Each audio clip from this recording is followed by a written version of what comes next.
j'ai commencé le lycée, je voulais rentrer dans l'armée. Je faisais mes calculs par rapport à des potes qui se foutaient de ma gueule en me disant ouais, t'es un abruti, tu vas aller à l'armée, tu vas pas faire tes études, t'es qu'un fils d'artisan, etc. Et aujourd'hui, t'as combien de biens immobiliers tout cumulé? Je dois en avoir une quarantaine là à peu près. Entre Ok. 35 et 40, je suis monté jusqu'à quasiment 60, donc j'ai acheté plus de 60 opérations. Même s'il y a des problèmes dans l'IMO, si vous faites les basiques au départ, c'est-à-dire d'acheter en dessous du marché, Bien et acheté. si vous faites ça, même si vous avez des complications en travaux, même si ça coûte plus cher, même si le locataire paye pas, votre bien au pire vous le revendez, vous ne perdez pas d'argent.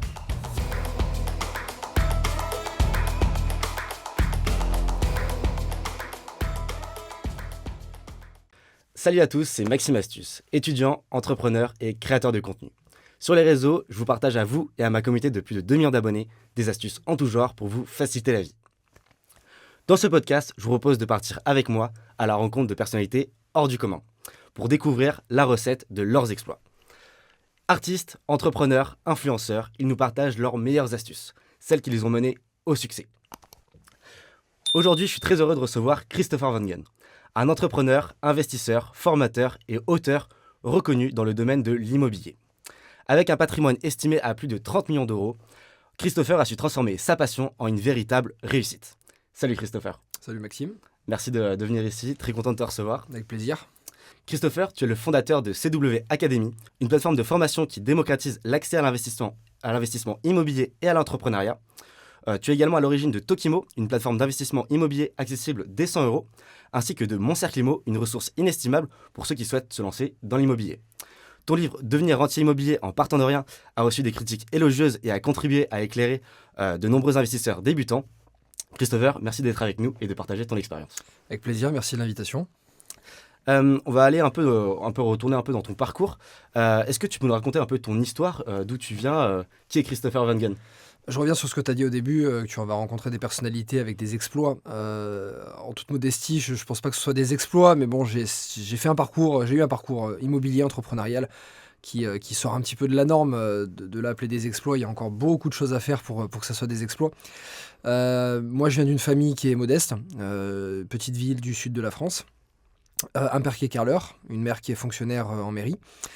Donc pas du tout d'attrait à l'entrepreneuriat, pas du tout d'attrait à l'immobilier, si ce n'est celui du bâtiment, et aller travailler sur les chantiers avec mon père. Donc aller travailler chez des gens qui faisaient de l'immobilier. Mis à part ça, rien de spécial quand j'étais jeune, très moyen à l'école aussi. J'ai failli redoubler pas mal de classes, on m'a pas forcément laissé passer en lycée général comme je l'ai voulu, j'ai dû forcer pour passer. Donc disons que jusqu'à 18 ans, c'était un peu chaotique. Il n'y a pas du tout de prévision d'entrepreneuriat ou d'immobilier possible. Tu bossais déjà aussi un peu avec ton père ou pas? Est-ce que l'immobilier, c'était déjà un domaine que tu voyais un petit peu ou En fait, l'immobilier, je le voyais au travers des conversations qu'avait mon père avec des amis à lui du bâtiment quand il faisait un repas à la maison. C'est-à-dire, un jour, on rêverait à avoir des appartements pour ne faire que les gérer et arrêter de travailler. Ça, c'était vraiment, je pense, c'est le rêve de tout artisan, parce qu'il voit l'immobilier, il sait à quel point c'est une valeur qui est fondamentale. Il aimerait le faire, mais il n'a pas forcément les connaissances, l'entourage, la peur, l'accès au crédit. Enfin, il y a tout un tas de freins qui se posent, surtout dans cette population qui est plus modeste, comme la mienne. En fait, tu pars avec énormément de doutes. On s'en rend pas compte, mais quand tu viens d'un milieu qui est très modeste, tu es bardé de freins et de doutes, surtout que mes parents n'ont pas eu une vie familiale qui était compliquée. Mon père encore pire. Il a été orphelin à l'âge de 11 ans. Éduqué par sa tante qui s'en est pas vraiment bien occupé, je vais appeler ça gentiment plutôt que donner les aspects négatifs.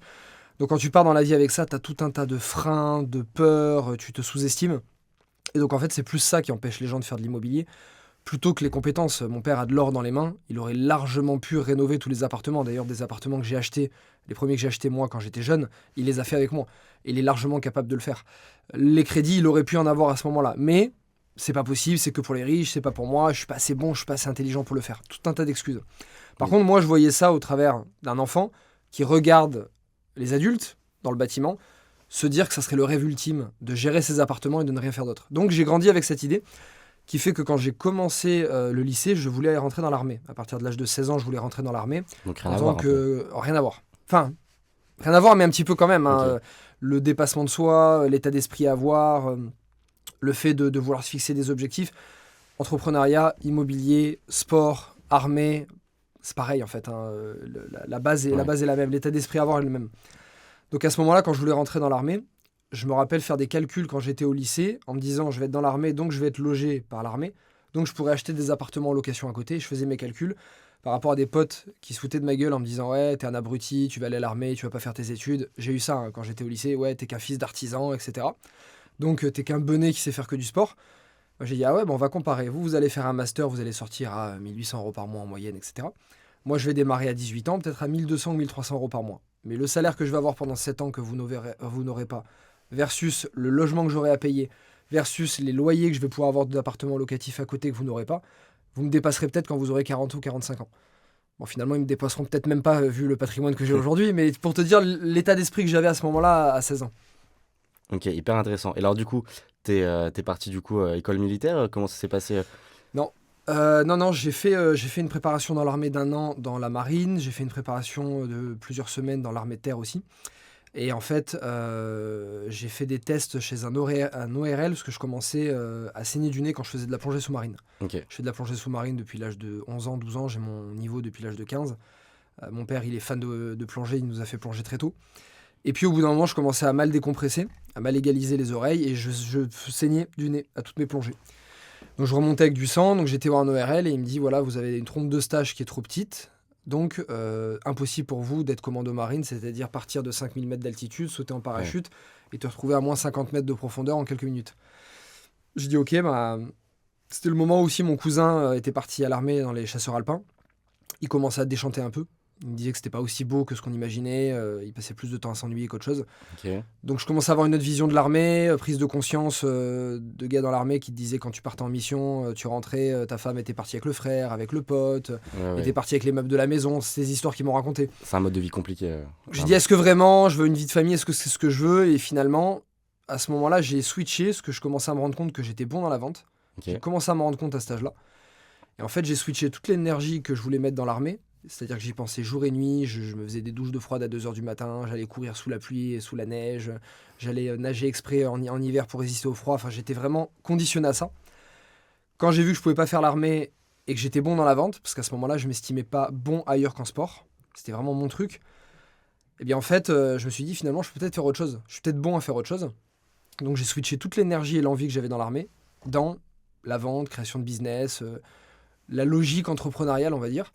Et j'ai commencé dès 18 ans par vendre des boxers Calvin Klein à mon lycée. C'est comme ça Belle qu'a expérience. commencé mon aventure entrepreneuriale. Belle expérience. Belle Donc, ok. expérience, ouais.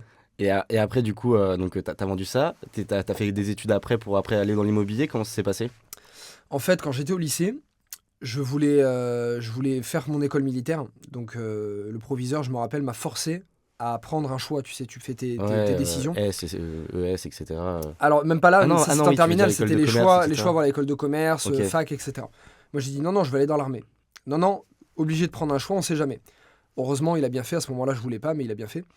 Parce que c'est à ce moment-là où j'ai switché, où j'ai eu le problème aux oreilles et j'ai switché. Et donc, finalement, j'ai fait une fac. J'ai fait un DUT Tech Deco. Et pourquoi j'ai choisi ça? Parce que mon ex était en DUT, partait en DUT aussi. Je me suis dit, bah, au moins, je serais avec mon ex. Évidemment, entre-temps, tout est séparé. Donc, je me suis retrouvé là. Donc, DUT Tech Deco, tu fais de la vente, de la négociation, du marketing. C'est très terrain. C'est des études courtes. Ça m'allait très bien parce que j'avais un état d'esprit très, très travailleur à ce moment-là. Et voilà, et j'ai commencé avec ça. Et donc, et j'avais toujours un petit job à côté, voire plusieurs, où je vendais. Je vendais, tu vois, j'ai vendu les Donc, journaux t'as sur la toujours été à plage. l'aise avec la vente, t'as toujours été. Bah, à partir de ce moment-là, en fait, 18 ans, quand j'ai commencé à vendre ces boxers, et qu'en parallèle, l'armée s'est effacée de ma tête, pendant 2 ans, je pensais vraiment à ça jour et nuit. Mais c'était une obsession. Bah, quand tu as une obsession qui disparaît et un rêve, Le côté vendre ou tu veux dire le côté investir en immobilier côté armé après? d'abord. Ok, ah, le côté armé. Le côté armé, donc en fait, j'ai transphasé ça à la vente. Quand j'ai commencé à vendre des boxers et que j'ai vu que ça marchait, je me suis dit, tiens, en fait, j'arrive à faire de l'argent. Tiens, ça me plaît. Ah, mais en fait, je suis peut-être pas si nul. En fait, à ce moment-là, je pensais que j'étais juste nul dans la vie et bon dans le sport. C'était vraiment ma façon de penser. Et en fait, je me suis dit, tiens, t'es peut-être bon à autre chose.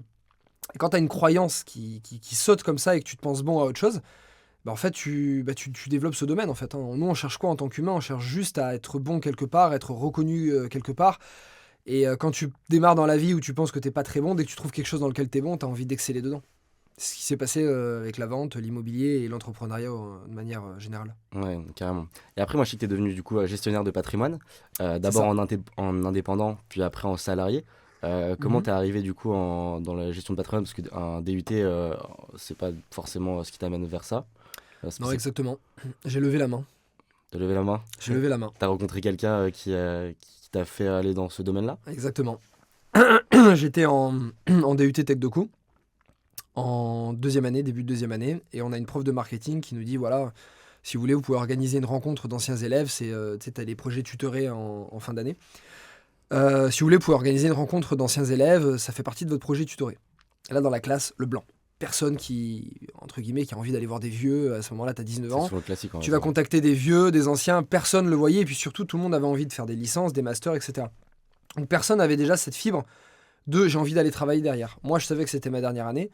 Je me suis dit, génial, le moyen de me faire des contacts. Donc j'ai levé la main et j'ai dit, ok, moi, je l'organise. Donc j'ai organisé ça pour pouvoir me faire des contacts, pour anticiper la sortie de la fac et dans le monde du travail. Et donc j'ai rencontré plusieurs personnes ce soir-là, dont une personne qui est en gestion de patrimoine, qui avait un cabinet, et qui m'a dit, voilà, maintenant, je cherche plus des bacs plus 5 qui sont un peu mousse, qui m'avait dit, il me dit, des bacs plus 5 qui ou des écoles de commerce qui ont une estime d'eux qui est déjà plus haute, qui font pas forcément tout ce qu'il faut faire, qui ah bah non, moi je vais pas faire du phoning, ah bah non, j'ai un master, je vais pas faire ça, tu vois. Mais comme moi, je m'estimais pas bon et que je m'estimais déjà heureux d'avoir la chance d'être en gestion de patrimoine, Et avec t'avais Bac faim plus 2, surtout? j'avais la dalle. Donc moi, tu peux me demander d'appeler, rien à faire. Jusqu'à 22 h, rien à faire. Le dimanche, rien à faire. À côté de travailler sur les chantiers avec mon père, ou de monter ou démonter des toilettes pour des festivals l'été, ou d'aller distribuer le journal dans la rue, ou d'aller travailler de nuit dans des boîtes pour les monter, enfin j'ai tout fait. À côté, moi, être en costume cravate, boire un café avec un client, même jusqu'à 22 h, c'était pas un job, hein. Donc en fait, ça m'a permis au début d'avoir les dents, d'être content d'être là. Donc il a pu me modeler comme il en a eu envie. Donc c'était pratique pour lui. Et puis moi, ça m'a permis en interne de passer les accréditations, tu vois. Donc tu as l'ORIAS pour distribuer des assurances, l'IOBSP pour distribuer des produits immobiliers ou des produits de crédit. Et après, j'ai eu CIF, conseiller en investissement financier par Là, équivalence. c'est un peu ça aussi qui t'a appris un peu l'investissement immobilier et ou même t'as eu des connaissances autrement, mais où c'est plutôt ça vraiment qui t'a permis de comprendre un peu comment Alors, marchait l'immobilier. pas vraiment l'immobilier, puisque à ce moment-là, tu n'apprends pas à investir, je vais dire, intelligemment dans l'immobilier. Puis nous, on faisait plutôt du financier, des Ok. assurances, des épargnes, etc. Par contre, ça te donne une certaine logique. Tu comprends un peu le système de retraite, comment il fonctionne, les systèmes financiers, tu comprends les placements, tu commences à avoir une logique financière qui est différente, logique financière que tu peux appliquer de partout, dans l'immobilier ou dans n'importe où ailleurs. Donc ça m'a donné effectivement des bases. La fiscalité, clairement, j'ai commencé à toucher la fiscalité immobilière aussi. Mais c'est vraiment par moi-même en rencontrant un client. Un jour, j'ai rencontré un client qui investissait dans l'immobilier. Il avait des immeubles à Béziers, Ok. un immeuble à Béziers et une maison. Et moi, je venais pour lui faire un bilan patrimonial et essayer de vendre quelque chose et lui placer une épargne. Et finalement, après 10 minutes, j'ai compris tout ce qu'il avait. Il avait des rendements qui étaient incroyables dans l'IMO. J'ai fermé mon cahier, je l'ai mis de côté. J'ai dit, bon, bah, maintenant, expliquez-moi. On va passer le reste de l'heure où je veux savoir ce que vous avez fait dans l'IMO et comprendre pourquoi Béziers. Donc ça m'a permis d'aller acheter à Béziers. C'était parmi mes premières opérations en France. Et puis, et c'est comme ça que ça a démarré. On va revenir là-dessus. Parce que du coup, tu étais en indépendant quand tu as commencé en gestion de patrimoine. Oui. Tu es passé après en salarié. J'ai fait Euh, 3 ans d'indépendant. Après, j'ai quitté. Je suis allé en salarié. Oui. ouais, c'était pour quelle raison? Moi, je la connais, mais si tu peux nous dire un peu. Je commençais à moins bien m'entendre avec mon manager. Ça, c'est peut-être 20% des raisons. Je voulais faire du crédit pour l'immobilier. C'est peut-être 80% des raisons. Ouais, Et alors, c'est faux. J'espérais aussi, en allant en salarié, devenir directeur ok. d'agence, directeur de secteur à ce moment-là. C'est-à-dire j'avais ça en vision. Et j'ai très vite déchanté dans le salariat, puisque c'est un truc bête, mais il y avait une accréditation en gestion de patrimoine à passer dans cette compagnie. Je ne vais pas la citer, mais ceux qui me suivent depuis longtemps, ils la connaissent, je l'ai déjà dit. Et donc je suis arrivé après quelques mois, j'ai dit voilà, moi je veux passer cette accréditation. C'est une très belle accréditation. Moi je veux passer ça. Il m'a dit ok, j'ai dit qu'est-ce que je dois faire pour passer ça. Normalement, ils la font passer aux gens qui sont là depuis au moins 2 ans. Ok. Il m'a dit bah, si tu dépasses, je crois que c'était 600 000 euros de chiffre d'affaires sur un quadrimestre, je crois, on te la fait passer. J'ai dit ok, donc vous m'assurez que si je passe 600 000, vous me le faites passer. Oui, oui. J'ai passé les 600 000 et qu'est-ce qu'ils m'ont dit? Non, mais Christopher, vous venez d'arriver, on peut pas vous le faire passer, peut-être l'année prochaine. Ça, je l'ai pris comme un coup de couteau dans le dos. J'ai dit, on m'a garanti que si j'arrive à cet objectif, on me le faisait, on me l'a pas fait. Ok. À partir de ce moment-là, j'ai plus rien fait. J'ai plus rien fait. Je passais mon temps à chercher mes biens immobiliers, à m'organiser ma boîte, parce que j'allais monter une boîte à ce moment-là. Et donc, petit à petit, au bout d'un moment, conflit avec la hiérarchie, etc. On me demandait de vendre des investissements Pinel qui rapportent 2% et qui sont vendus surcotés à des clients. J'ai dit non, moi c'est hors de question. J'ai des invests à Budapest qui rapportent 20. Je ne vais pas vendre du 2 à des clients. Je ne peux pas me regarder dans une glace. Donc après, conflit. Et là, je me suis rendu compte, je ne suis pas fait pour le salariat. Je ne peux pas écouter ce qu'on me dit. Je suis le meilleur vendeur si je crois en la chose. Mais si j'y crois pas, c'est impossible pour moi d'en parler. Okay. Et là, je m'en suis rendu compte à ce moment-là. Je pensais que j'étais juste bon en vente. Mais en fait, j'étais ce qu'on appelle un artisan passionné. C'est les palettes de personnalité quand tu fais des tests. Je l'ai fait à ce moment-là. J'étais l'artisan passionné. C'est-à-dire, je peux vendre, je peux être incroyablement passionné si c'est moi qui le crée et si je crois en la chose. Ok, bon, en gros, on va dire que il y a eu un peu un quiproquo avec la personne en tant que salarié. Mais bon, tu as aussi fait un peu, on va dire, le sacrifice de passer dans le côté salariat pour investir en immobilier. Est-ce qu'on peut revenir un peu sur ton premier bien immobilier qu'est-ce que ça a été, notamment, j'imagine que pour moi, c'était Budapest où tu as investi en premier. Pourquoi Budapest et pas la France Est-ce que tu peux nous en dire un peu plus? Budapest parce que un ami est venu chez moi un soir, il m'a dit voilà, je veux investir à Budapest. Je connaissais pas la ville, j'étais en gestion de patrimoine. J'ai dit écoute, je vais regarder. Il me dit voilà, je sais pas si c'est bien ou pas, je sais juste que j'ai rencontré un Italien là-bas qui a vendu sa maison en Italie. Avec l'argent qu'il a récupéré, il a acheté 7 apparts à Budapest. Il se fait 3500 par mois net. Et il passe sa journée à vélo à aller checker les Airbnb. Incroyable. Donc moi, ça m'a recollé au rêve, tu sais, de gamin. Ton père qui dit j'ai envie de passer ma journée à gérer des biens et vivre de ça. C'est la première fois que ça m'a connecté à ça. Je me suis dit tiens, c'est possible alors. Donc on va regarder. Donc j'ai analysé la fiscalité. Première fois que j'ai analysé un bien, j'ai mis 1 mois à analyser un bien, alors qu'aujourd'hui je mets 10 minutes. C'était incroyable, mais c'était vraiment une belle expérience. Mon pote, lui, il y est allé, il a foncé, il n'a pas analysé, il a juste trouvé un appart, il l'a acheté. Il a fait une super affaire. On y est retourné quelques mois après. On a fait une affaire aussi. Enfin, je l'ai acheté. J'ai acheté mon premier bien. Et c'était 15 000 €. C'était toute mon épargne du moment. Ça m'a coûté 20 000, quasiment 20 000 avec les travaux. On y est allé avec mon père. C'est incroyable comme prix quand même, parce que c'est quand même hyper rare ça de trouver ça en France. Ah bah oui, t'as une cave. Hein. Ouais. T'as une cave, un garage en province mal placé. Donc t'as payé 15 000 € et après 20 000 € de travaux, c'est ça? Dans 15 000 et 4 500 de travaux. 4 500 de travaux? Ouais, travaux, meubles, tout compris. Et là, c'est là où en mode où tu parlais de ton père. Là, c'est ton père qui t'a aidé, c'est toi qui étais aussi on dessus. On est allé avec mon père et mon pote. Donc on l'a fait tous les trois. Donc on a mis moins d'une semaine à faire l'appartement, du matin au soir. Mon père, c'est une machine quand il bosse. Il est très rapide. Donc on a fait l'appart. Je l'ai mis en loc, étudiant, saisonnier. Il me rapportait un bon 20% net. Donc ça marchait très bien. Puis 2 ans après, je l'ai revendu. Je l'ai vendu le double. Incroyable. Et pourquoi du coup Budapest? Parce que tu as eu l'opportunité, parce que bon là-bas on peut pas faire de prêt normalement, tu peux pas faire de prêt donc tu achètes cash, ce qui est normalement dans l'immobilier c'est pas forcément ce qu'on a l'habitude de faire.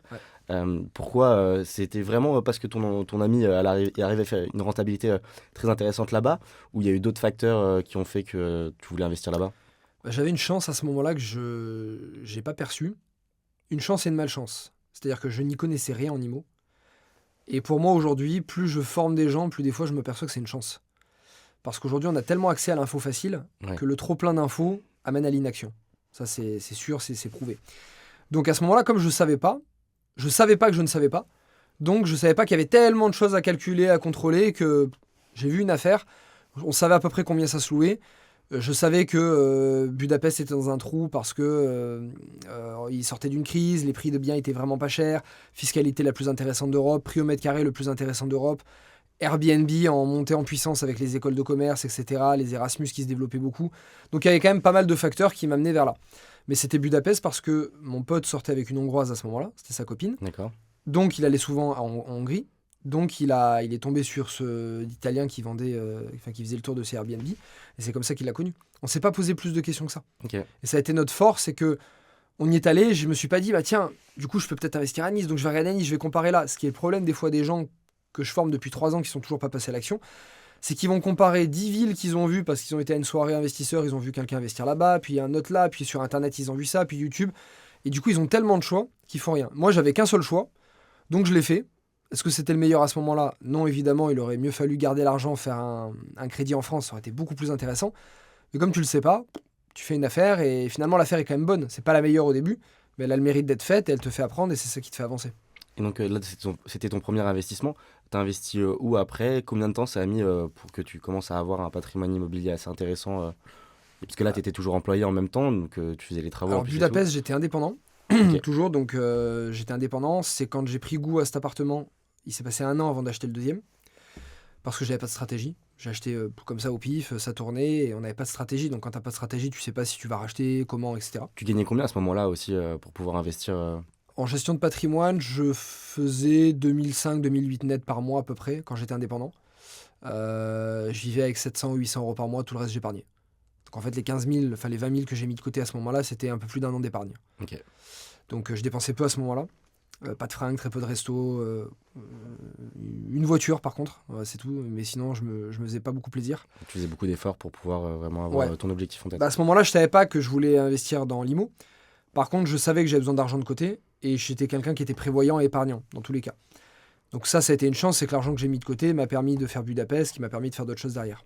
Et à partir du moment où j'ai eu l'objectif de me dire ok, j'ai besoin de tant de biens, avec tant de revenus, tant de crédits pour pouvoir être partie de mon job et avoir le revenu que je souhaite, là en 9 mois, 9-10 mois à peu près, j'en ai acheté 11. T'as acheté 11 biens Ouais. en 9-10 mois. Ouais. Là j'étais salarié par contre, et là j'ai enchaîné les crédits à fond.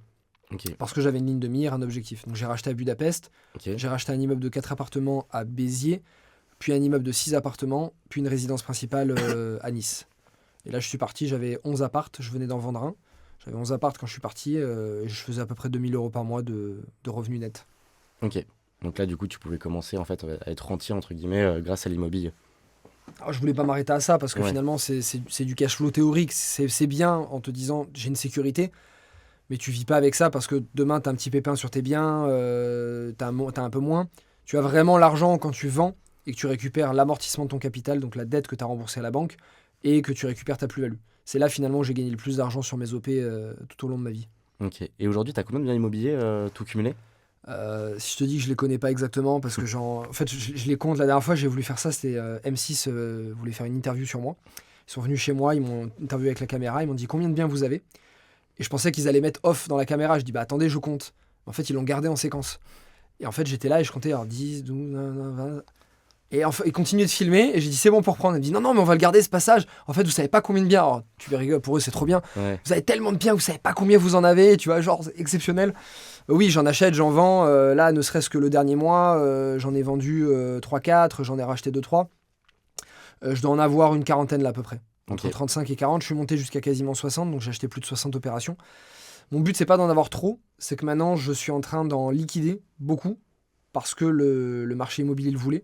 C'est-à-dire le marché immobilier arrivait à un bas, donc avant qu'il arrive à un bas, je liquide. Et là, maintenant qu'on est en train de repartir un petit peu, je rachète. Voilà. Mais mon but, c'est d'avoir moins de biens maintenant, mais des biens plus quali. Au début, j'achetais beaucoup de biens, des petits, pas chers, pour faire du rendement. Maintenant que j'ai du patrimoine et que j'ai envie de me faire plaisir, j'achète moins de biens, mais des beaux et des qualis, des biens dans lesquels j'ai envie d'aller. Des belles maisons, bien placées, etc. Notamment à Bali, Toulouse, Notamment à etc. Bali, Toulouse. Alors, l'avantage, c'est qu'ils sont beaux, mais aussi très rentables. Ouais. Donc c'est cool, j'arrive à faire les deux. Là, t'as des biens où exactement? Donc France, Bali, Alors, Toulouse. j'en ai en France, j'en ai sur la Côte d'Azur, j'en ai à Paris, j'en avais à Béziers, j'ai vendu le dernier il y a un mois. Donc, j'en ai eu jusqu'à 30 à Béziers. J'en ai à Bali, au Mexique, à Toulouse. J'ai un terrain au Sénégal, je m'en occupe pas depuis longtemps. Et voilà. Et Budapest, j'ai plus rien. Ok, hyper intéressant. Donc, t'investis toujours à l'étranger. Est-ce que tu peux nous dire un peu comment tu arrives à repérer les opportunités d'investissement, mais aussi à évaluer leur rentabilité potentielle? On va démarrer par la France, ça sera plus simple et Ouais. les gens pourront se projeter plus facilement. J'ai envie de dire, faites comme moi à l'époque. Il y a tellement d'informations aujourd'hui que vous entendrez tout et son contraire. Il y en a un qui a réinvesti à Tours, à Orléans, à Amiens, n'importe où. Donc à chaque fois que vous allez entendre une ville, vous allez vous dire ah, c'est génial, c'est là qu'il faut investir. Non, des opportunités, il y en a partout. Il y a des villes qui s'y prêtent plus que d'autres, mais il y a des opportunités partout. Déjà, il faut juste comprendre que dans n'importe quel marché, et ce qui est bien, c'est que ça marche même dans les marchés à l'étranger. Alors pas tous, hein, on va peut-être trouver un pays exceptionnel où ça marche différemment, mais dans quasiment tous les pays, c'est comme ça. Quand vous êtes sur des prix au mètre carré qui sont pas chers, en général, c'est plus rentable, en locatif. Pourquoi? Parce que, en fait, c'est une question d'offre et de demande. Plus on est dans des quartiers où le prix au mètre carré est pas cher à l'achat, plus on a des gens qui sont populaires, de classe populaire, donc des gens qui sont pas forcément capables d'acheter. On Donc veut- ils louent. Mais on peut pas se dire, on va avoir aussi plus de problèmes, notamment par exemple la location, notamment avoir des personnes qui vont pas pouvoir payer, comme plein d'autres problèmes, par exemple le quartier, les mauvaises fréquentations, les squats, etc. Ouais, il y en a. Je te donne un exemple. Entre Paris et Béziers, par exemple, Béziers, parce que je connais très bien. Entre Paris et Béziers, tu as peut-être un taux d'impayé qui va être le double. Et encore, je grossis un peu, je pense que c'est moins que ça, qui va être le double. Le rendement va être x4, Ok. x5. Donc en fait, tu as des rendements à la hauteur de tes risques aussi. Ouais, et pour moi, les rendements sont plus élevés que les risques. Si Ok. tu pars du point de vue que tu sais que tu auras des risques, effectivement, pour le prix d'un studio à Paris, tu achètes un immeuble de 6 appartements. Ouais. Donc même si tu as 2 locataires qui payent jamais, ce qui n'arrive pas, 2 locataires qui payent jamais, jamais, même si tu as 2 locataires qui payent jamais, tu reçois quand même plus d'argent qu'à Paris. Donc c'est grossier ce que je dis, mais au moins ça donne une idée. Donc plus on est dans des quartiers populaires, plus on a des gens qui n'ont pas forcément les moyens d'acheter, et donc ils louent. Donc comme on a beaucoup de demandes de location et peu de demandes d'achat, les prix au loyer sont finalement assez chers par rapport au prix d'achat. Exemple, Paris, prix moyen 10 000 euros le mètre carré, Béziers, prix moyen 1 500 euros le mètre carré. Grosso modo, ça fait un x6. Loyer, je les ai pas en tête, mais on n'est pas à un x6. On est à un x2,5, tu vois. Ok. Donc tu vois, la proportion fait que tu vas payer 6 fois moins cher ton bien à Béziers, mais tu vas louer que 2 fois ou 2 fois et demi moins cher. Ouais. Donc ton rendement est 3 fois plus élevé. Donc toi, ce que tu recommandes, entre guillemets, c'est d'acheter dans des endroits où le prix à l'immobilier est beaucoup plus intéressant pour faire des rentabilités beaucoup plus intéressantes. T'as vu le raccourci là? T'es bon en journaliste. Hein. Tu fais des raccourcis journalistiques. Donc en fait, ce que vous insinuez, ce que vous êtes en train de dire, c'est que toute la population. Non, c'est pas ce que j'ai dit. Non, c'est vrai que c'est un petit raccourci. C'est une des stratégies. Si quelqu'un veut faire du locatif, et exemple, viser des petits immeubles de rapport, des appartements, louer ça simplement à l'année, effectivement, c'est le meilleur moyen de louer assez cher. Donc d'avoir des bons rendements locatifs. Maintenant, il y a plein d'autres stratégies. Quelqu'un qui est à Lyon, il va pouvoir faire de la colocation. Il va pouvoir faire de l'étudiant et un peu de courte durée. Je dis un peu parce que c'est bien encadré maintenant. Dans les quartiers plus chers au mètre carré, à partir de 3 000, 3 500 euros le mètre carré, en général, donc si on est dans des grandes villes assez tendues, soit on va avoir de la colocation, ça peut être intéressant, soit on va avoir de la courte durée, mais il faut que ça soit bien encadré, etc. Donc je reviendrai là-dessus plus tard si on le veut. Ouais. Soit sinon, c'est de l'achat-revente. C'est-à-dire on achète sa résidence principale, on la garde 2-3 ans, on a fait un bon coup à l'achat, on vit dedans, et puis on le revend et on passe à plus grand ou à plus beau, etc. Faire du locatif à l'année dans une grande ville ou dans une ville à 3 000, 4 000 euros le mètre carré, c'est pas rentable. Ok. Du Lyon, du Nice, du Bordeaux, etc. Tu vas louer ça, ça va te rapporter 3-4% par an. Après les impôts, le pépin et le moindre risque de loyer impayé que tu auras, tu vas quasiment rien gagner. Donc il y a plusieurs solutions. Donc en fait, ce que je veux dire aux gens... Pourtant, tu investis aussi à Paris. Ouais, je fais du coup, Paris. Mais par contre, c'est pas du coup du locatif, tu veux dire par là? C'est plus Je sur de fais du l'investissement. locatif, mais je vise pas du rendement. Ok. En fait, moi, les gens ne pourront pas forcément se projeter à Ouais, moi. parce Mais que voilà, là, c'est pas du tout la même expérience et ça dépend aussi du coup de combien tu gagnes, combien tu peux investir derrière. ça dépend et- de tes objectifs. Ouais, Il y a exactement. 5-6 ans, je voulais constituer du rendement et du patrimoine très vite. Aujourd'hui, je protège mon capital et je fais du patrimonial. Mais aujourd'hui, moi, je vois ça comme un portefeuille de fonds d'investissement, mon patrimoine. J'ai à peu près 10 millions d'euros en immobilier aujourd'hui, je suis transparent. Là-dessus, je me dis, OK, il y a une part qui va être très risquée. Je vais aller faire de la construction à Toulouse, de la construction à Bali. Je vais aller tenter des projets un peu plus farfelus, tu vois, je vais prendre des risques sur 20-30% de mon patrimoine. Là-dessus, je vais avoir des rendements à 20-25% de rendement ou des fois plus, avec des belles plus-values à la marge. Par contre, là, j'ai 2 mois de retard sur mon chantier au Mexique. Bon, ce qui peut arriver en France aussi, mais ça a du mal à finir, etc.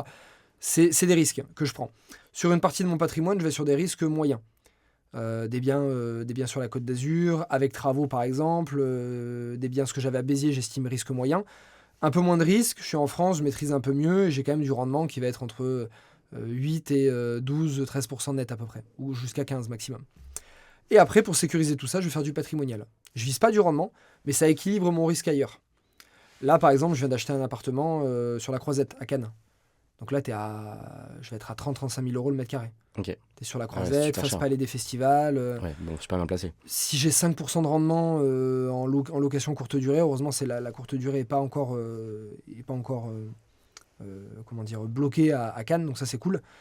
Mais même en louant à l'année, il y a des touristes, enfin des étrangers aujourd'hui qui viennent, qui sont prêts à payer 1 an de loyer d'avance, plus une garantie d'un coup, avec des bons loyers, parce qu'il n'y a pas de logement à l'année beau et placé comme ça. Donc je vais avoir 5-6% de rendement. Par contre, c'est du patrimonial.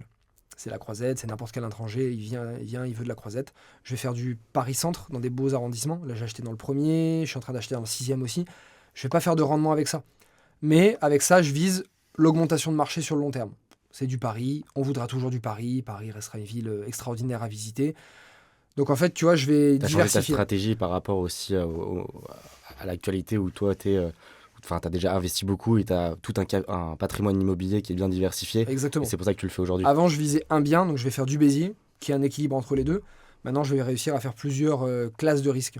Mais quelqu'un qui démarre aujourd'hui ne pourra pas faire ça. Ouais. Mais de toute façon, même tu le disais, il y a plusieurs stratégies, parce que là, du coup, j'ai résumé ce que tu disais, mais il y a quand même beaucoup de stratégies, et j'en parle parce que moi, j'ai déjà suivi ta formation immobilier, j'ai lu ton livre, c'est comme ça d'ailleurs que je t'ai connu.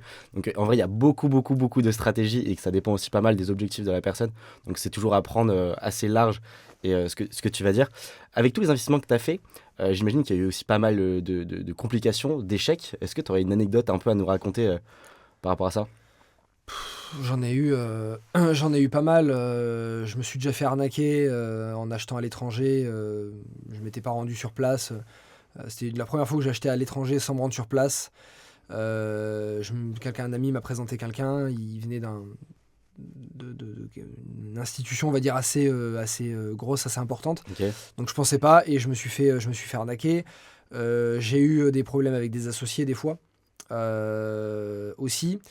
Ah, parce Les que t'avais objectifs aussi changent. investi, parce que t'as investi là, on en parlait depuis tout à l'heure, c'était en perso, mais t'as aussi Ouais, fait tout du coup ça avec c'est en perso. J'en ai fait pas beaucoup en associé, j'en ai fait quelques-uns, mais pas beaucoup. Ok. Il y en a quelques-uns qui sont pas très bien passés. Des fois les objectifs changent, des fois il y en a qui changent, des fois il y en a qui ont des problèmes d'argent alors que c'est pas prévu. Des fois t'en as qui font des choses qui étaient pas prévues non plus. T'as plein de choses qui peuvent arriver. Dans les travaux, alors faut avoir du retard, j'appelle même plus ça des Ouais, c'est complications, c'est classique, en vrai, prévu. ça. Tu sais que Ouais. t'as du retard. Qu'est-ce que je peux avoir d'autre? Ah oui, là j'en ai eu une belle. J'ai eu un bien immobilier à Béziers, un immeuble de 20 lots. Donc je l'ai gardé quasiment 5 ans. Pendant 3 ans, 2 ans et demi ou 3 ans que je l'ai gardé, il s'est rien passé. Cet immeuble était exceptionnel. Pour donner une idée, j'avais 6 200 € par mois de loyer, 1 700 € de crédit. Waouh. Donc une fois que je payais tout, il me restait 2 000 € par mois net de cash flow. Quasiment aucun problème d'impayé, de casse. J'avais entre 300 et 500 € par mois d'entretien. Une ampoule qui pète, une fenêtre à changer, c'est rien. Sur un immeuble de cette taille, un immeuble de 1000 mètres carrés, c'était rien.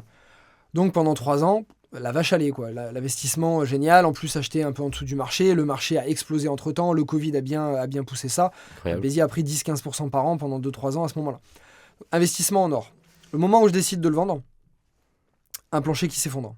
On fait les travaux d'un appartement, un plancher Oh. qui s'effondre. Complication avec les travaux, deuxième plancher qui s'effondre. Waouh. Locataire qu'on veut reloger, locataire récalcitrante qui veut pas se faire reloger dans les appartements qu'on veut, etc.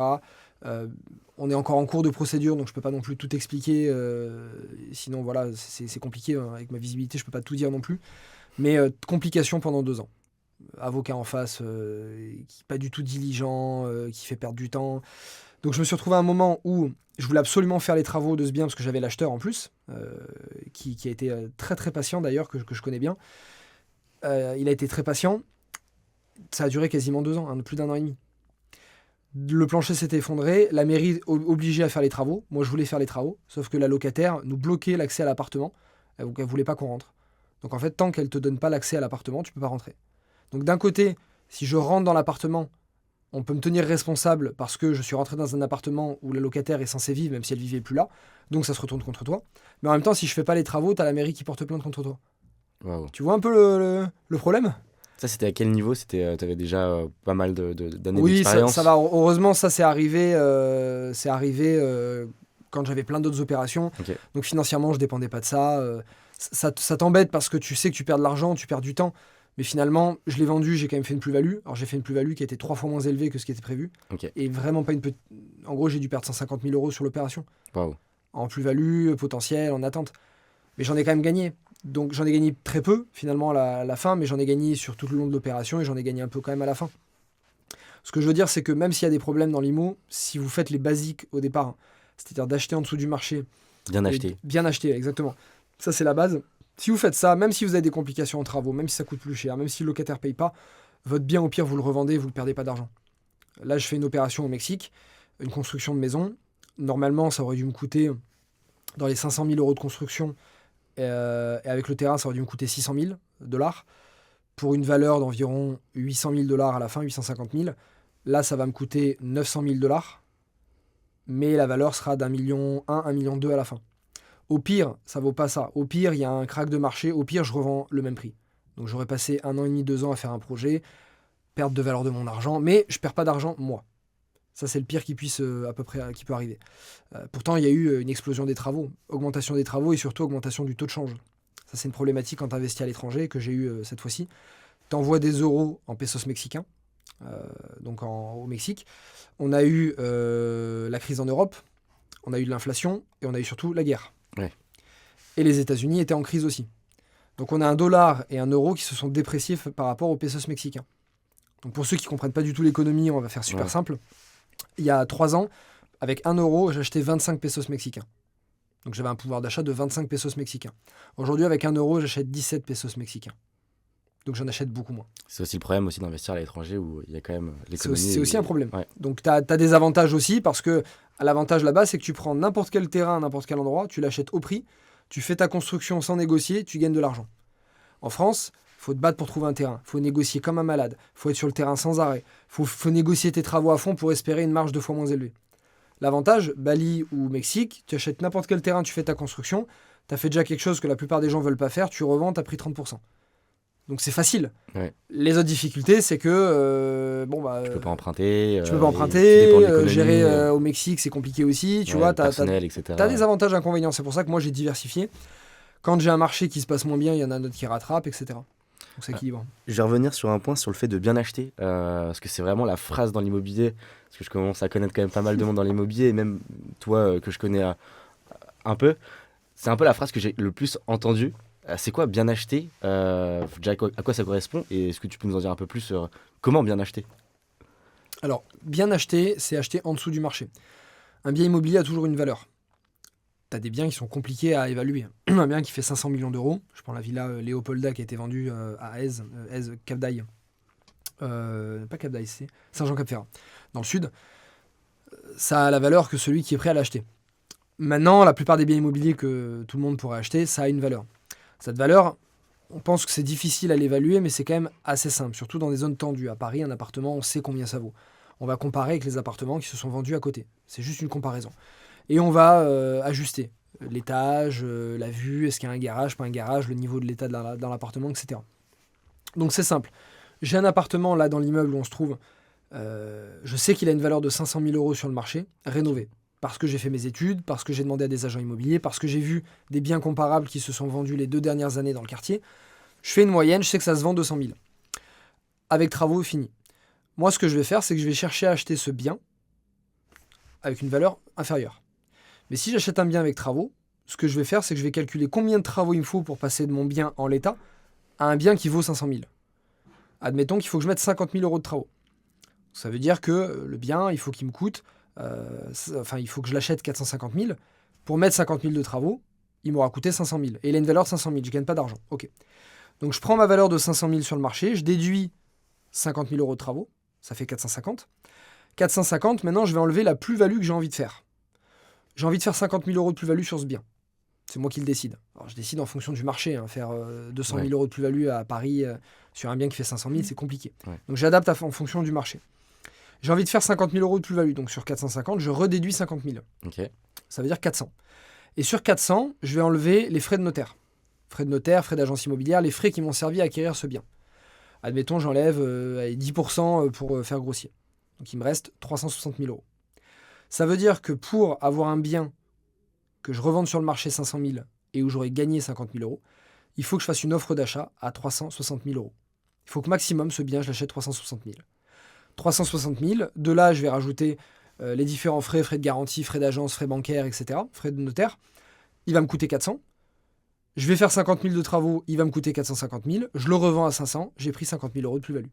C'est comme ça qu'on choisit un bien, qu'on négocie un bien sur le marché. Est-ce que tu te mets par exemple, c'est tel prix, mais je suis prêt à monter jusqu'à tant, ou c'est vraiment, ok, ça n'a pas été accepté, je passe à un autre, avec la même stratégie? Ça dépend de toi et de la pression que tu as acheté, l'envie que tu as d'acheter, le marché aussi.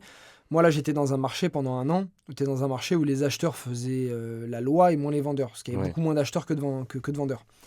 Donc là, j'avais des opérations à Paris. Quand on me les présentait, j'annonçais un prix légèrement plus bas que ce que je voulais. Et si à 1000 euros, on me disait non, je disais non, c'est pas grave. Moi, je disais, je suis pas pressé. On est au début de la descente. Donc j'attends.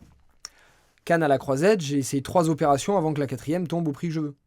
Les autres, ça tombait pas au prix que je veux. C'est pas grave, je prends pas le risque. Parce qu'on est dans un marché qui était descendant. Je suis dans un marché qui est montant, avec de belles perspectives, des taux qui sont bas. je suis assez pressé de faire des affaires parce que j'ai beaucoup d'argent qui stagne à ce moment-là, bah, je vais peut-être être capable d'aller monter un peu plus haut. À ce moment-là, j'ai moins d'argent dispo, je sais que le crédit c'est un peu plus dur et que ça va s'empirer. Je sais que je suis en pouvoir de force, en position de force par rapport à mon vendeur. Bah, je vais être un peu plus dur sur la négo. Donc ça, c'est l'apprentissage. La première négo que j'ai faite, je vais rassurer les gens qui se disent il y a quand même pas mal de choses à penser.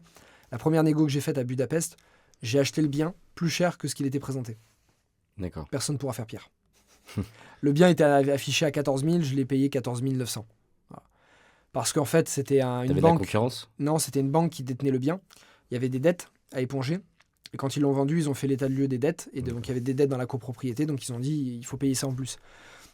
Moi, à ce moment-là, j'étais débutant, non connaisseur. Donc, je connaissais pas ce principe. Donc, j'ai dit oui, ils essaient de m'arnaquer. Ils voient que je suis étranger. Ils pensent que j'ai de l'argent. Tu sais, le raisonnement de. Quand t'as pas de connaissances, tu penses que tout le monde veut t'arnaquer. Non, c'est juste que en fait, ça peut arriver. Donc, le bien, c'était une affaire quand même. Donc, je l'ai pris quand même s'il me coûtait plus cher. Mais voilà, tout ça pour dire qu'il n'y avait pas pire négo que moi au début. Donc au début, vous allez tenter des négos. Elles seront pas aussi bonnes que ce qu'elles seront plus tard, c'est normal. Faites-les quand même. Essayez. La loi, c'est toujours d'acheter en dessous du marché. Et n'essayez pas de mettre de l'émotionnel en disant ouais, mais le bien, il est quand même bien, je vais monter plus haut. Erreur. Erreur. Ou ne soyez pas optimiste sur la valeur de revente. Vous pensez que ça vaut 500. Ouais, moi, le mien, il va être plus beau que les autres, je vais le vendre 520. Erreur. Erreur. Si tu arrives à le faire à la fin, tant mieux. C'est un coup de pouce. Mais il faut toujours être pessimiste. Moi, ce qui me sauve, c'est que je suis toujours pessimiste dans mes valeurs de revente. Je suis toujours pessimiste dans les estimations de travaux. Je rajoute toujours 20%. Et je suis optimiste sur mon prix d'achat. En faisant ça, je prends des marges de sécurité de partout. Et en général, je prévois de faire 20 000 euros de plus-value. J'en fais 25 ou 30. Vaut mieux avoir des bonnes surprises que des mauvaises surprises. Ouais. Mais je m'aperçois qu'il y a beaucoup de gens emballés dans le premier projet, surtout vers les premiers. Ils se disent ouais, mais moi je vais faire mieux que les autres, ça va valoir 520. Ouais, mais les travaux, je vais optimiser de 50 000, je les fais passer à 45 parce que j'ai négocié, bah, je dis que ça vaut 40.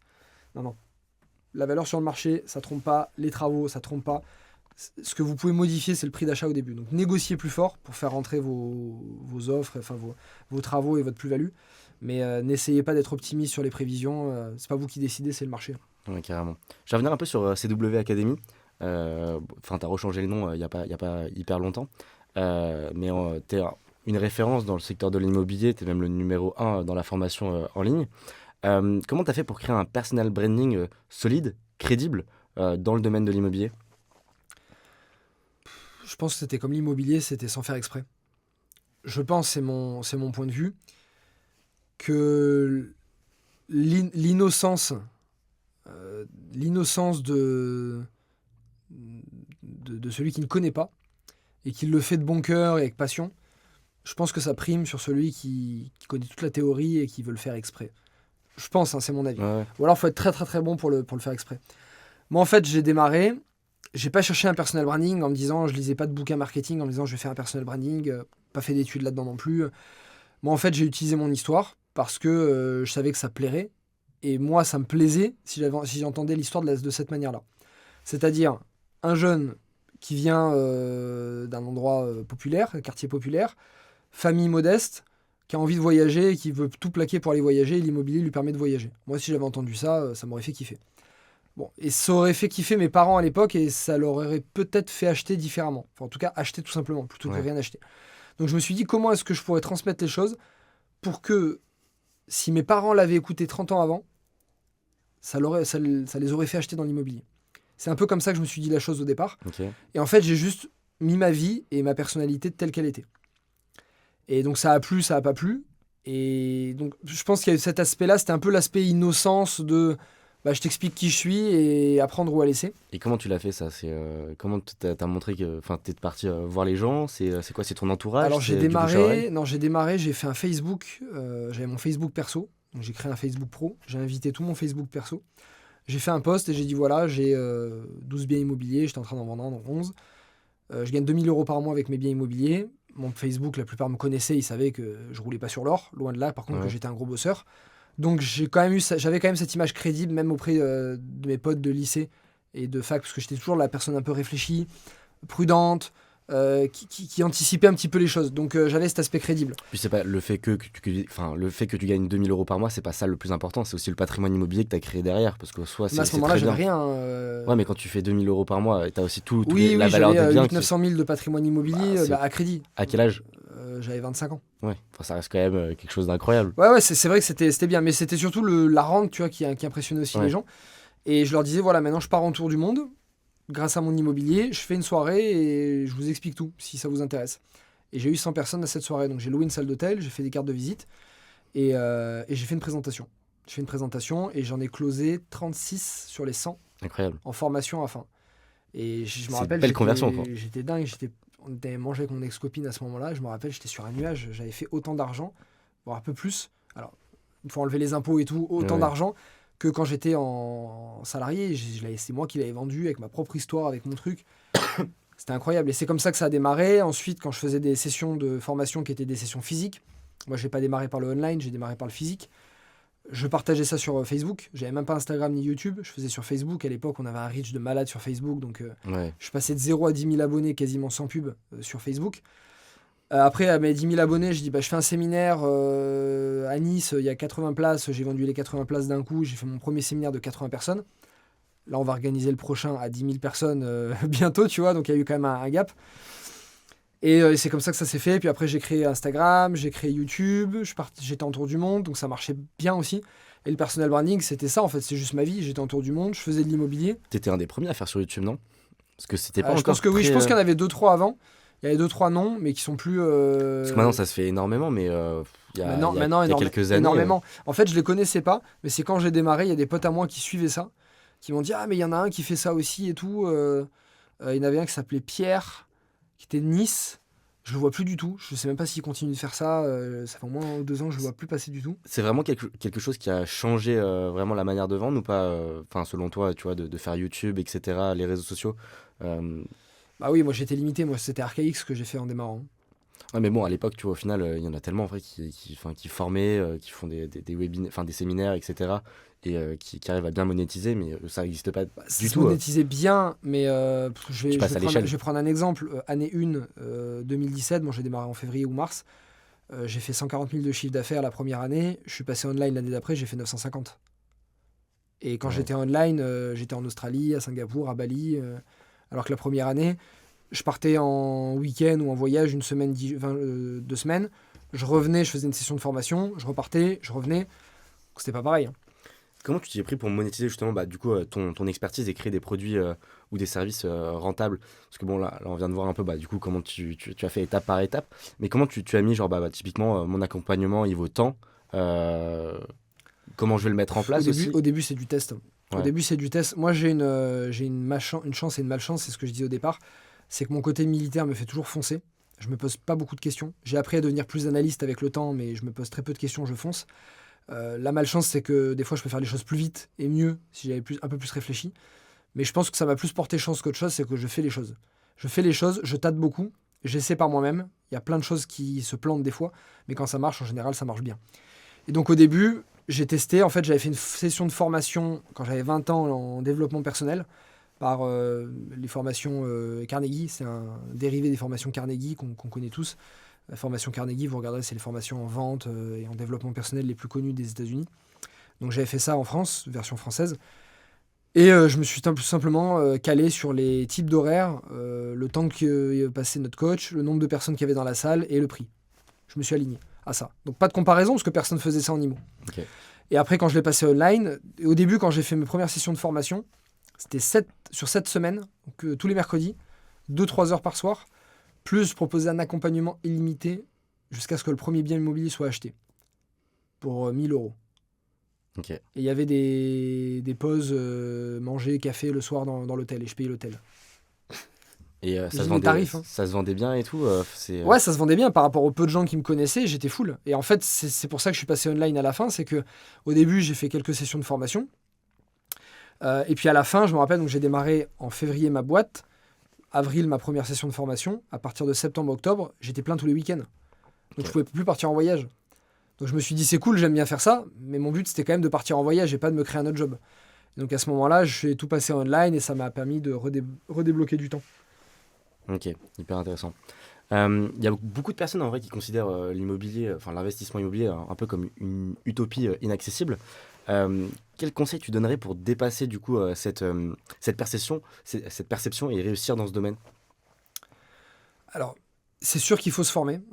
Un minimum, on est tous d'accord là-dessus. L'apprentissage, la connaissance te fait avoir moins peur. Mais il faut pas trop réfléchir et pas trop y aller. L'immobilier, à partir du moment où tu achètes en dessous du marché, ce que j'ai dit, c'est une sécurité. Il va t'arriver des galères, il faut acheter en dessous du marché, il faut acheter quelque chose qui soit dans tes moyens, pas forcément chercher à aller au taquet de ton endettement, mais essayer d'acheter plus petit. Et si tu peux pas acheter un studio parce que c'est déjà trop cher ou que ça te fait peur, achète une cave, achète un garage. Pense à moi qui ai acheté à 15 000 euros au début et qui suis à 10 millions aujourd'hui. Si j'avais su tout ça au départ, j'aurais peut-être voulu démarrer trop gros et peut-être que je l'aurais pas fait. Et c'est ça souvent le problème des Ouais. gens que je rencontre, c'est qu'ils veulent tellement démarrer gros au départ parce qu'ils veulent aller vite et finalement c'est l'antithèse de la vitesse. Finalement ils n'y vont pas parce que c'est trop gros, ils ont peur et 150 000 ou 200 000 euros ils se sentent pas. Pour toi, avec Déma- combien on peut démarrer? Avec combien on peut démarrer par exemple? Aujourd'hui, quelqu'un qui gagne 1 300 1 500 euros par mois peut démarrer à 40 000 euros. Tu fais un crédit à 200 euros par mois à la banque, 200 euros par mois, si au pire, moi je pars de ce point de vue, si au pire, il se passe les pires galères dans son appartement, c'est-à-dire que pendant 25 ans, il ne loue pas son appartement, c'est comme s'il avait payé un leasing d'une Clio neuve, c'est 250 euros par mois une Clio neuve, un leasing d'une Clio neuve toute sa vie, sauf qu'à la fin, il n'a pas une voiture qui a décoté et qui a perdu 10 fois sa valeur, il a un bien qui a pris 60 à 80% sur 20 ans, 25 ans. C'est ça le pire qui puisse arriver, c'est ne jamais louer. Après, c'est quand même bien beau, mais tu vois, 1200, 1300 euros par mois, c'est quand même très dur de vivre avec un salaire comme ça. Notamment, ça dépend où tu vis. Déjà, par exemple, tu vis à Paris, tu peux pas vivre dans Paris. Déjà, tu vas vivre en Oui, banlieue, mais etc. je prends l'exemple de quelqu'un qui gagne 1003, 1004, il y a personne qui gagne 1003, 1004 qui est dans Paris. Oui. Non, mais je veux dire, par Euh, exemple, tu vois, il peut vivre en banlieue et enfin, il gagne 1300, 1400, tu vois, sur Paris. Donc, il fait les déplacements, mais il doit payer au moins un loyer de 500, 600. Tu rajoutes à ça, tu vois, aussi la vie que tu peux enfin, manger, etc. C'est quand même hyper dur, tu vois, de mettre assez d'argent de côté, tu vois. C'est vrai, mais si on prend toutes les personnes qui gagnent 1003 ou 1004 par mois, qui dépensent dans des clopes, dans des sorties, dans de l'alcool, dans un appartement qui est un peu trop beau, ou dans une voiture qui est un peu trop belle. On les connaît tous, hein, les 1500 Ouais. euros par mois avec un leasing à 500 balles pour une Mercedes. Hein. On en voit passer. Et j'avais des potes à moi comme ça. Donc si on regarde objectivement, t'enlèves à quelqu'un qui gagne 1004 les clopes, l'alcool, les sorties, le loto, on les a les 200 balles par mois, hein, si on est honnête. Donc voilà, faut pas chercher plus loin, c'est une question de priorité. Bon bah moi je fumais pas, je buvais pas, je sortais un peu de temps en temps. Maintenant je me fais plaisir, je sors plus. Donc il faut décaler son plaisir, son plaisir. Et puis même là, on peut revenir sur ce que tu disais tout à l'heure. Tu gagnais 2005 net, t'arrivais à dépenser que 700, 800 ou 900, je sais plus combien tu disais. Ouais c'est ça. T'arrivais à mettre tout de côté. Et en vrai, je pense qu'il y a aussi des concessions. Ça dépend aussi à son échelle. On peut toujours réussir à faire des concessions et réussir à mettre un peu de côté. Euh, L'ère du numérique est un peu en train de transformer le paysage de l'investissement. Comment tu envisages l'avenir de l'investissement immobilier à l'ère des nouvelles technologies? Je sais notamment que tu as créé Tokimo. Comment tu vas dans ce sens-là? Est-ce que tu as d'autres projets par rapport à ça? Comment tu vois un peu l'avenir de l'immobilier grâce aux nouvelles technologies? Alors pour moi les technologies ça sera qu'un moyen de répondre à un nouveau besoin dans l'immobilier. Pour moi le nouveau besoin ça va être de moins en moins de vrais propriétaires en direct et de plus en plus de propriétaires de parts. Je pense que l'immobilier va aller vers ce point. Je pense qu'on utilisera l'immobilier comme un investissement au travers de parts, donc via Tokimo par exemple, du crowdfunding, du crowd investing, de la tokenisation aussi. Pour faire simple, je vais quand même en parler, c'est que Tokimo permet en fait du coup à n'importe qui d'investir des 100 euros. Tu me coupes si je me trompe, mais c'est bien aussi de le faire direct, quelqu'un d'autre, d'investir des 100 euros. Donc du coup, c'est ton équipe qui va trouver des biens immobiliers et avec des rentabilités intéressantes. Il y a toujours un risque derrière, comme tout investissement, mais du coup, en gros, c'est de pouvoir permettre à n'importe qui d'investir des 100 euros. Ouais, c'est ça. Je vais préciser encore un petit peu. On a deux choses différentes. Alors, on a le crowdfunding et le crowd investing. Le Ok. crowd investing, pour le moment, on ne le fait pas, mais on va y venir très bientôt. Le crowdfunding, qu'est-ce que c'est? C'est toi, Maxime, tu es promoteur ou marchand de biens.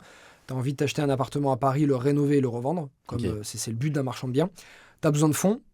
La banque te prête pas ou la banque te prête une partie et tu as besoin de fonds propres, donc d'apport. Tu vas venir voir Tokimo pour avoir ses fonds propres ou pour financer ce bien, même en totalité. Double casquette. Ouais, exactement. Et nous, Tokimo, ce qu'on va faire, c'est qu'on va aller voir toute notre communauté. Donc, on a aujourd'hui plus de 6 000, 8 000 investisseurs à peu près qui sont chez nous. On va aller les voir et on va leur dire, voilà, on a Maxime qui veut faire un projet immobilier, donc on va faire un dossier complet de ton projet immobilier. Nous, en interne, on a un jury qui va regarder ton dossier, l'observer, le challenger, te poser des questions. Et si jamais on estime qu'il n'est pas suffisamment bon, on le refuse. Si on accepte ça, on va venir prendre des garanties, donc une hypothèque, une garantie sur ton patrimoine, comme le ferait une banque, exactement pareil. Et on va demander à la communauté, est-ce que vous voulez prêter à Maxime ? Et donc, on va pouvoir te prêter à partir de 100 euros. Et en échange, toi, tu vas verser un rendement, exactement comme une banque. Donc, en fait, on va avoir le rôle d'une banque, tout simplement. Le crowd investing, c'est on va investir ensemble. On achète un immeuble, nous, Tokimo, dans Paris, on le loue, on va faire du financement bancaire, on va mettre un apport, peu importe, et on a besoin de l'apport. Cet apport, on va le demander aux investisseurs. Donc, les investisseurs vont venir investir toujours à partir de 100 euros, mais là, ils ne vont pas prêter pour un projet qui va être revendu, ils vont acheter un projet avec nous, donc ils vont détenir des parts de ce projet qui va être loué. L'avantage, c'est que ça permet à partir de 100 euros de prêter pour des gens qui vont faire des projets à 1 ou 2 millions, de prêter pour des projets en bord de mer ou des projets magnifiques à Paris qui n'auraient pas pu se payer, donc avoir les mêmes rendements que si c'était eux qui avaient investi dans le bien. Donc ça permet pour des petits montants d'avoir des rendements qui sont très élevés. Ouais. Ok.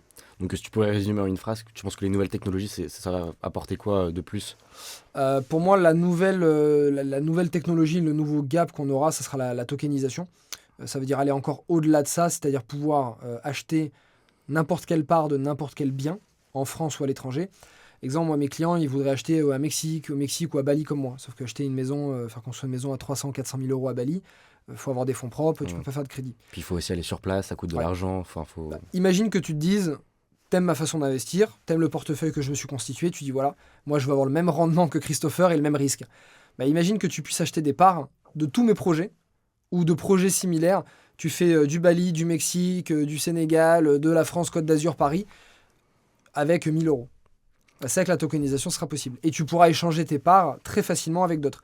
Tiens, je veux changer maintenant, je veux une part à Los Angeles d'une maison de luxe qui se loue. Et le truc, c'est comme dans le luxe, tu as des marges qui sont encore plus intéressantes et des rendements. En fait, c'est le milieu qui n'est pas très rentable. Soit tu es vraiment pas cher au mètre carré et tu es rentable, soit tu es très très très cher. Tu as des maisons à 10-15 millions qui se louent très très très bien parce que tu as peu de concurrence et le luxe fonctionne très bien. Mais toi, tu peux pas, avec tes moyens, t'acheter une maison à 15 millions ou une maison à Bel Air ou à Beverly Hills. Par contre, avec 100 euros, demain, tu pourras tokeniser. T'achèteras une part d'une maison à Bel Air qui se louera 12% de rendement. Tu diras, j'ai un morceau d'une maison à Bel Air, tu vois, c'est cool. Ok, ça c'est top. Je vais te poser, il me reste 2 questions, mais après il y a la question en mode de la fin que je pose à chaque fois. Mais là je vais revenir un peu par rapport à l'actualité. 2024, c'est une super belle année pour la France. On a que les JO, oui, notamment à Paris.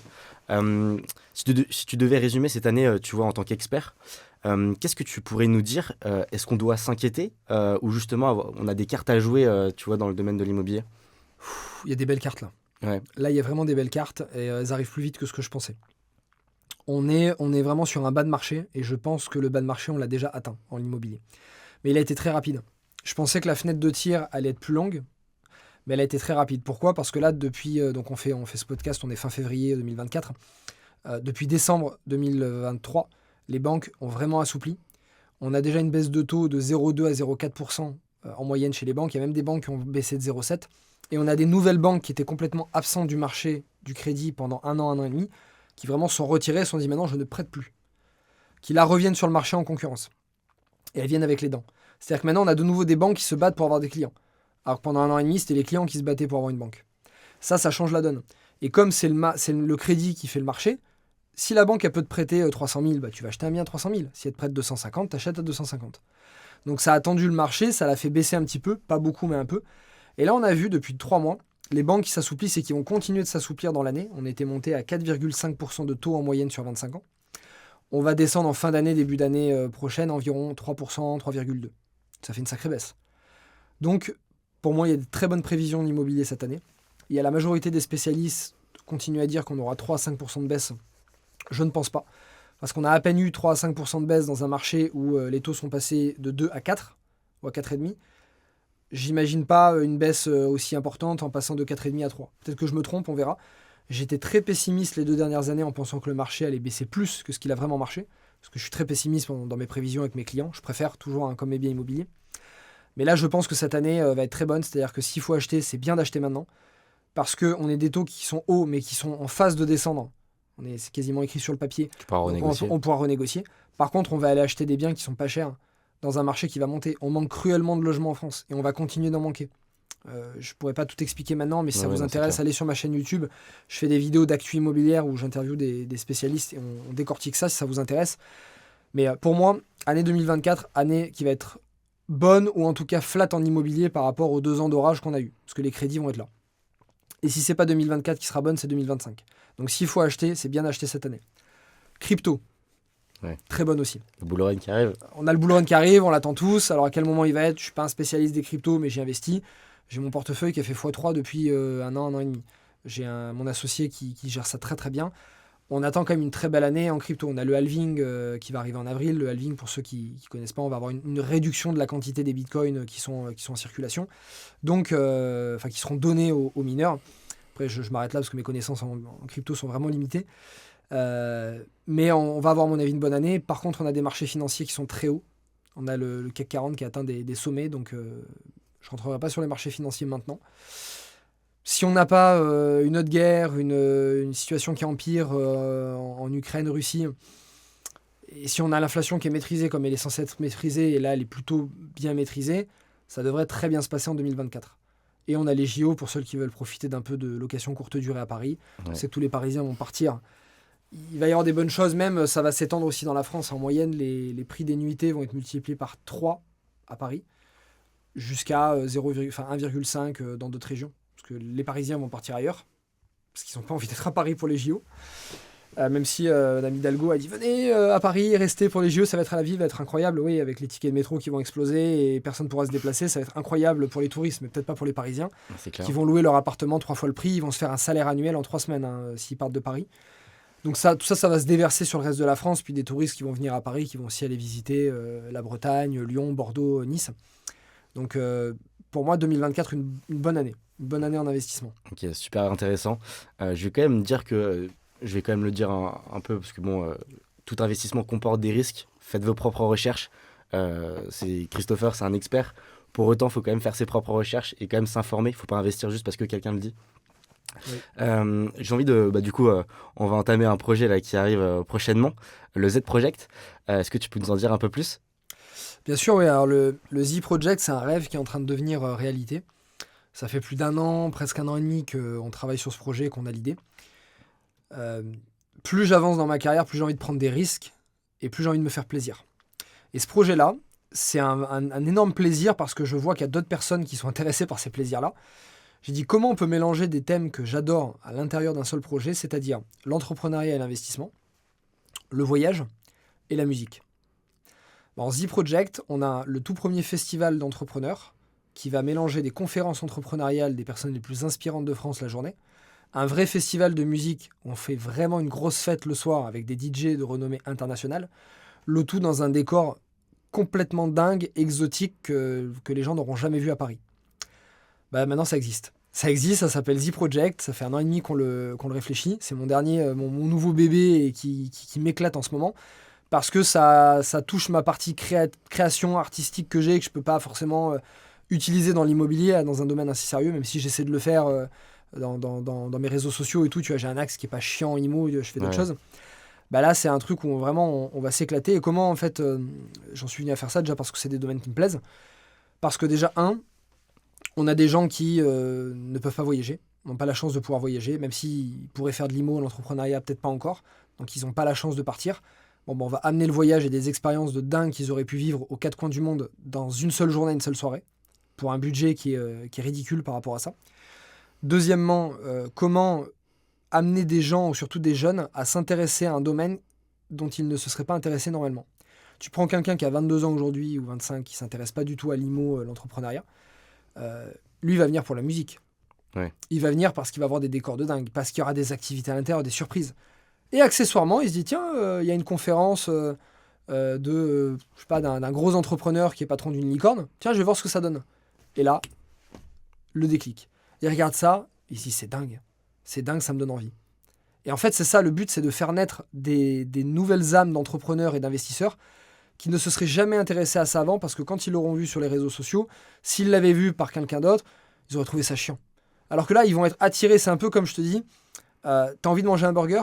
Mange le burger, tu vois un burger, ça sent le burger, ça ressemble à un burger, Au moment où tu le manges, tu te rends compte qu'en fait, dedans, il y a des brocolis.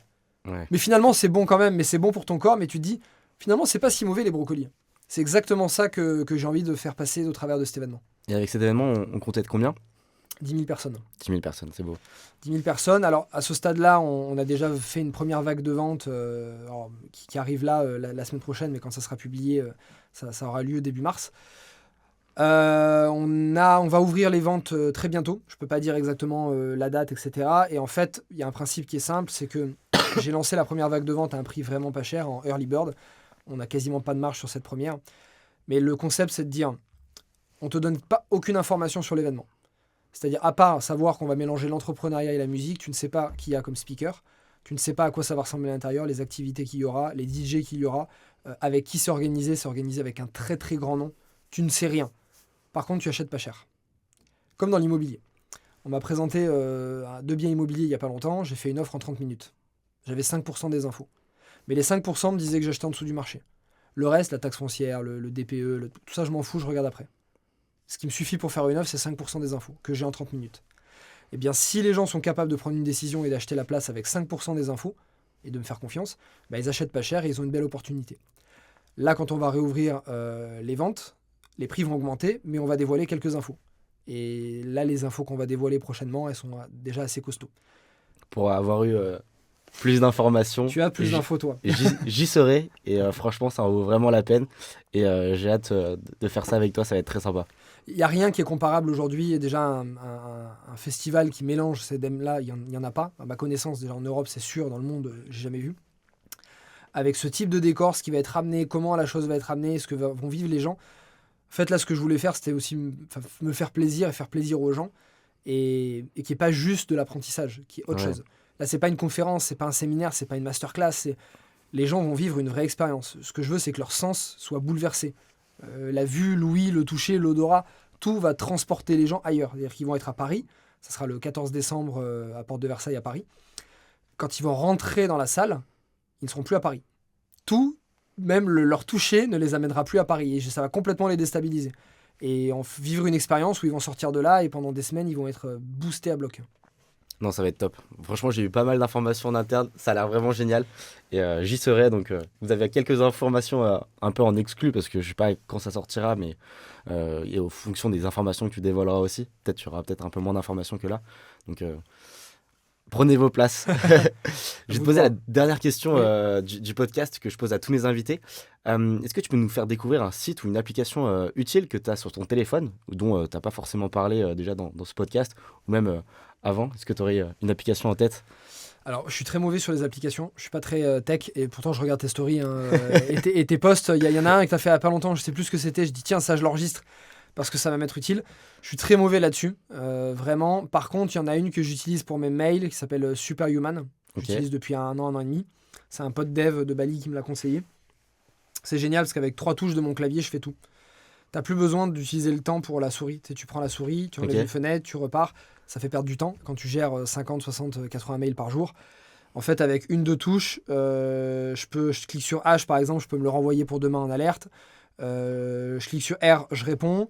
Je clique sur Entrée, le message s'envoie. En fait, avec 4-5 touches, je fais tout.